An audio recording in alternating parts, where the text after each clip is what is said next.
we doing, friends and neighbors and friends, and all you people that watch this channel? And for any new viewers, welcome.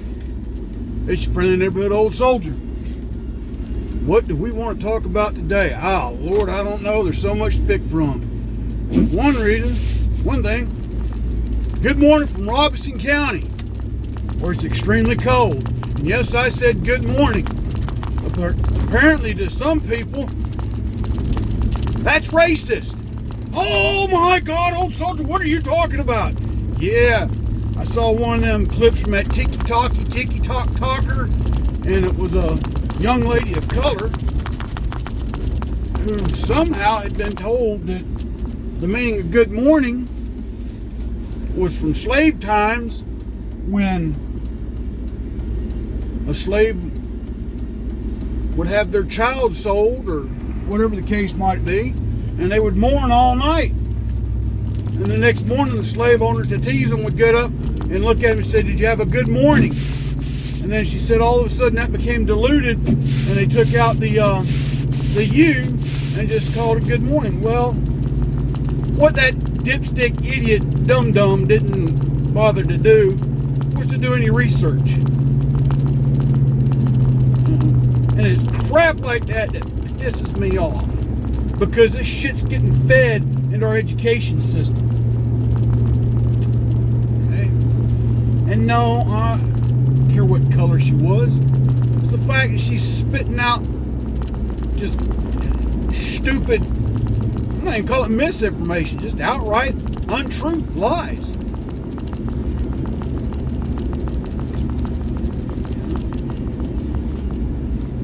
Go back in recorded history, greetings and salutations started back 13th, 14th century. And who knows, probably even earlier, just not recorded. Okay? But you see, it's an issue of taking something and making nothing. Let me repeat that. Taking something and making it into nothing. Old soldier, you're confusing me. Good. I'll explain further. She took an everyday greeting and salutation and turned it into something that it's not, therefore nothing. The sad part is the number of, I'll call it what it is, low information voters, such as herself, will continue to believe, but not only believe, but perpetuate that lie. Until all of a sudden, it's always been that way. No, the hell it has not. Never has been, never will be. You know, I believe it. Don't quote me on where the source is, but I want to say it started with the communists. You know, you tell a lie long enough, it becomes the truth. And if you read The Naked Communist, like I have encouraged you to do, you'll see that's part of the communist playbook, to tell lies until they become the truth. Okay? Tell lies long enough until they become the truth. Say it one more time. Tell lies long enough until they become the truth. Politicians are good at that. Both Democrat and Republican. But primarily the Democrats. They use lies as a part of their optional playbook all day long. They don't care what the truth is. Their warped sense of reality,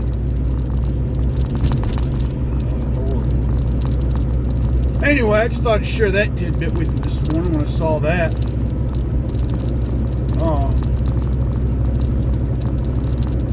Because now, you know, we're starting to see other lies perpetuated. Who knows what's going to happen next, folks? I don't know what next, you know. They're going to start saying former slaves invented toilet paper. And no, I'm not trying to pick on one group of people over the other, but there's this narrative and this motive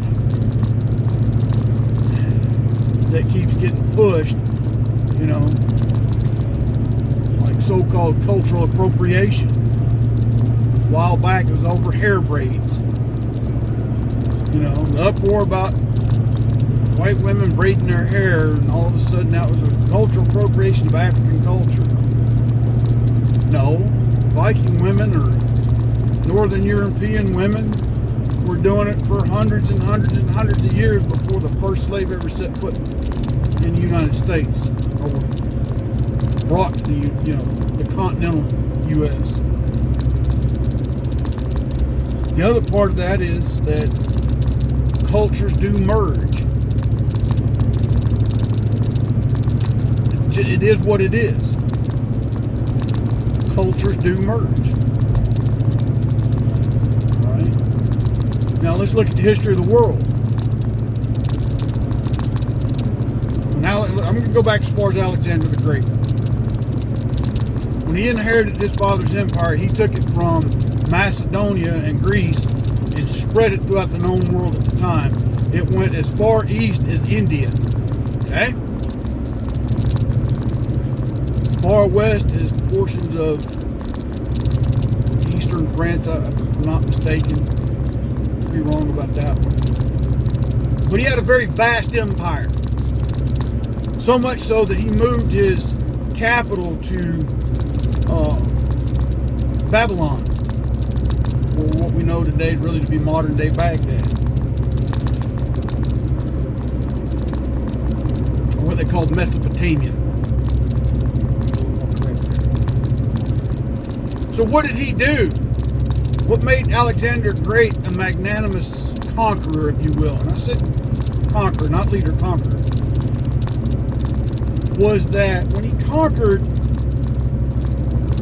an enemy nation, if you will, the first thing he did was he sought to soothe the peace by allowing them to keep their own traditions and rituals and religions. However, he also made sure that these cultures and countries were infused with a healthy dose of Greek culture. And it wasn't a mandated thing. He just introduced it to them. Okay? Hellenization, as they called it. And after his untimely demise at a young age, of course, his empire fractured amongst his 4 prominent generals and divided. But the Greek influence remained. Also, explain a little further. Well, let's fast forward to the coming of Christ. Jerusalem. People there spoke Armenian. They spoke Phoenician, which was a form of Greek itself, and Latin, the Romans. This is several hundred years after Alexander had died. The Greek influence would even go further and beyond that, even after Christ's crucifixion. Okay, the city of Alexandria, which there were several of those, believe it or not. The one I'm referring to was in northern Africa that housed a vast library.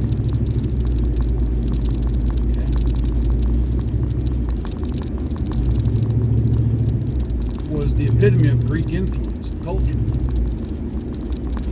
Now let's fast forward to the Roman Empire. The Roman Empire brought engineering, but they took a part of their culture from the Greeks. Very similar lifestyles there in the Mediterranean. Very similar cultures.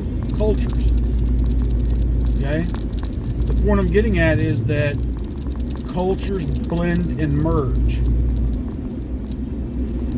No one culture has absolution over any one habit, hairstyle, recipe dish, religious belief or ritual.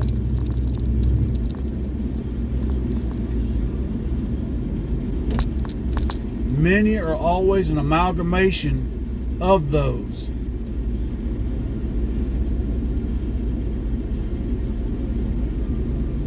and will continue to do so so long as we're all on the face of the earth.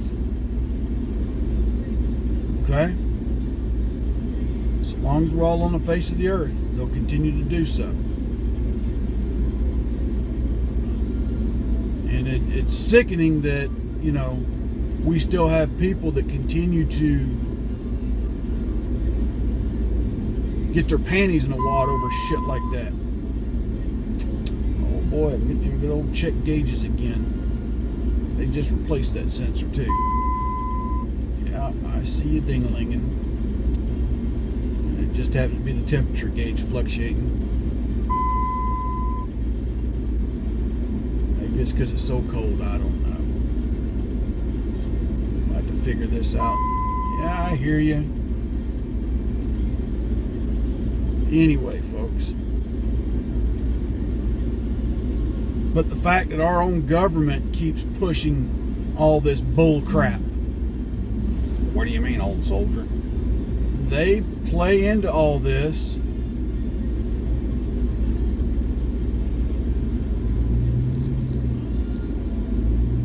They play into it all day long.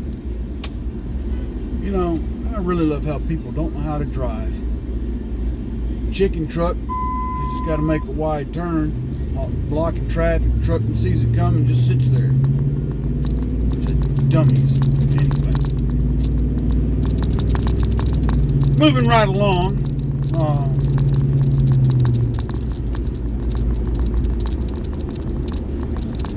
Our own government perpetuates these lies and tries to protect all this crap instead of explaining to people, hey,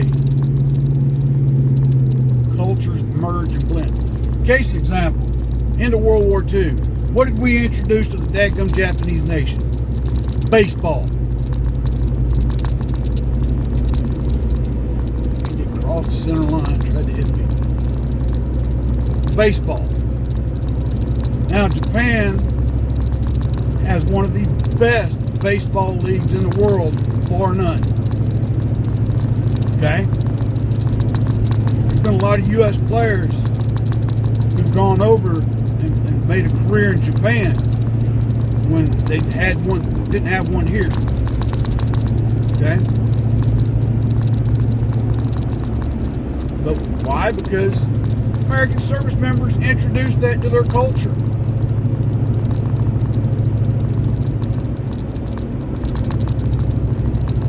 Korea, South Korea. We helped the South Koreans establish a bolstering capitalist economy. Now they're a powerhouse in Southeast Asia as far as economics and electronics.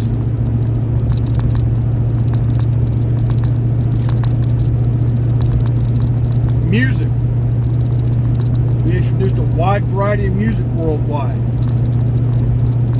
A lot of it took in Western Europe and in Asia. Okay, so let's jump to Spain. The Spanish influence around the world, French influence around the world, even British influence around the world, still prominent today. But yet many of these nations that are former colonial possessions of those European nations have their own independent identities, but there's the infusion of their former colonial countries that used to govern over them that are still there. Many of Britain's former colonies still associate with them under what's known as the Commonwealth of Nations. They share many things in common. Okay? But yet each country still has its own independent identities. I guess what I'm getting at is, the perpetuation of lies needs to stop. And these little ignorant children running around thinking they know crap needs to be sat down and put in their place. And the truth needs to be put forth to them. Okay? And oh, by the way, the lie that, I won't go into that subject today, but I'll just say this, that nations have always sought to conquer other nations. Whether they're some fancy organized European nation or some indigenous tribe somewhere around the world that was stronger than the tribe next to them.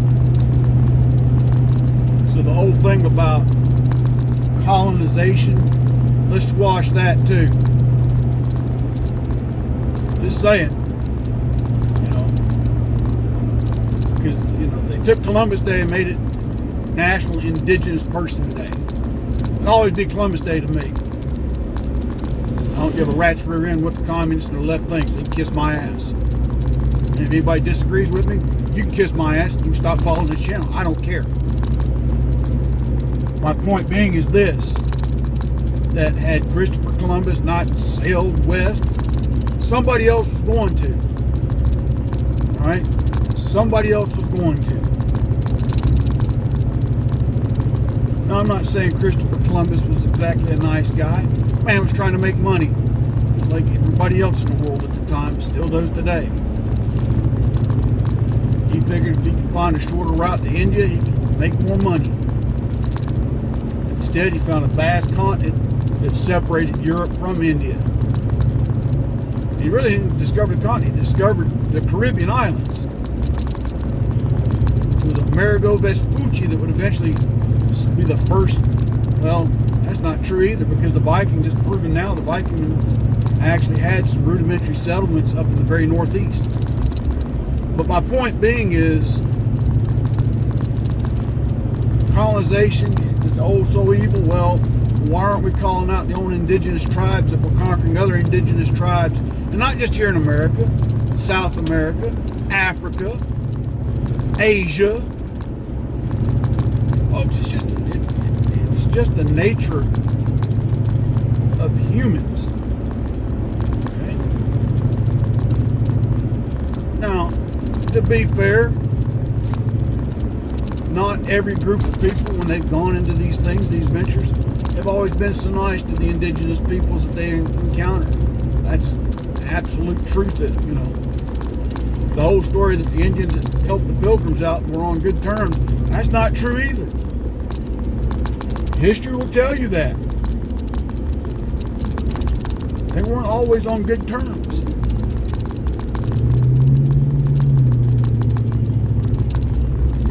However, that group of Indians that helped the Pilgrims, they weren't exactly nice to their fellow natives either. I don't like my neighbor because he has more corn than I do, so I'm going to take him over. Let's go to Europe. I don't like that other kingdom because they've got too much land that really belongs to my kingdom, and I have the historical record to prove so, so therefore I'm going to take it back from them. Oh, you are you? Yes, I am. Okay, that's not going to happen. Oh boy, all these dump trucks, this construction, this stuff's getting out of hand.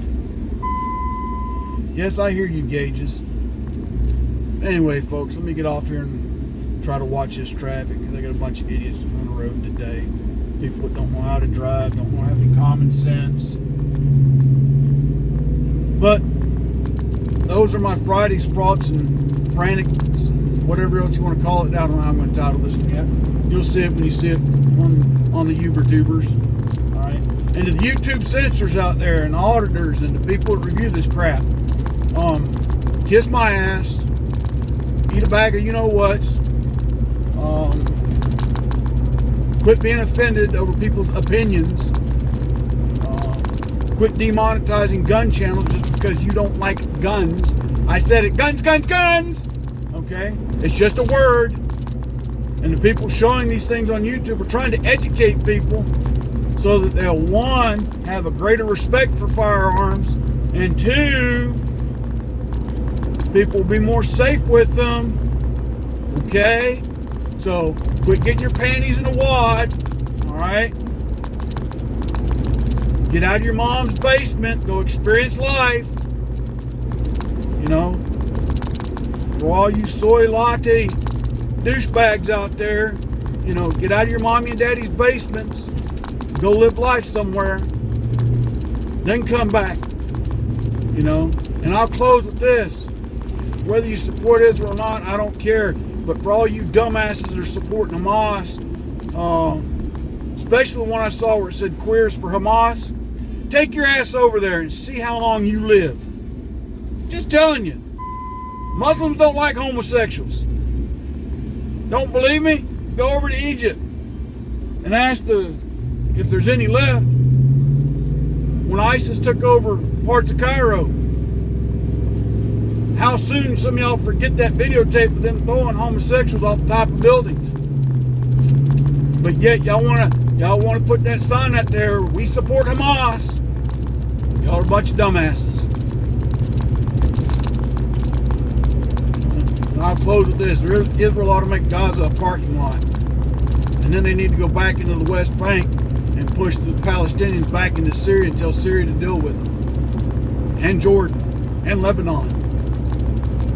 Solidify the whole area, build a wall all around it, and be done with it. And you don't have to like the government of Israel to support the Israeli people. Okay? But anyway, folks, I'm out of here for now. Y'all stay safe. Keep your eyes open, ear to the ground, neck on a swivel. Until I get another one out, just bring the neighborhood old soldier out.